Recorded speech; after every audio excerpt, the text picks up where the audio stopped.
Minute अध्यक्ष महोदय, मला दोन मुद्दे या ठिकाणी मांडायचे आहेत, अत्यंत महत्त्वाचे आहेत. हे जे काही इराण आणि अमेरिकेचं युद्ध चाललंय त्यात मिडल ईस्टमध्ये UAE मधले विमानं ही सुरू झालेली आहेत, त्यातनं भारतीय आणि महाराष्ट्रातले लोक परत येत आहेत.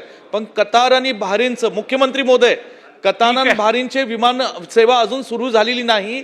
तिथं महाराष्ट्रातले लोक मोठ्या संख्येत अडकलेले आहेत, तर त्यांना मदत झाली पाहिजे तातडीने, नम्र विनंती. अध्यक्ष महोदय, दुसरा मुद्दा ही आपलं महाराष्ट्र सदन दिल्लीमध्ये जो स्वर्गीय यशवंतराव चव्हाण साहेब आणि राजश्री छत्रपती शाहू महाराजांचे जे पुतळे आहेत, हा बदलण्याचा निर्णय हा राज्य शासनाने घेतलेला होता. या पुतळ्यांच्या बाबतीत आक्षेप आणि लोकांची भावना ह्याची गांभीर्याने दखल घेतली होती. ह्याचं आश्वासन स्वर्गीय अजितदादांनी सभागृहात दिलं होतं की मागच्या वर्षी दिलं होतं की हे पुतळे बदलले जातील. आदरणीय मुख्यमंत्री महोदय, यशवंतराव चव्हाण साहेब आणि शाहू महाराजांचे पुतळे बदलण्याचा निर्णय हा राज्य सरकारने घेतला होता महाराष्ट्र सदनचा. त्याच्यावर अजूनही 1 वर्ष झालं कारवाई झाली नाही. ती कारवाई होणं गरजेचं आहे. धन्यवाद.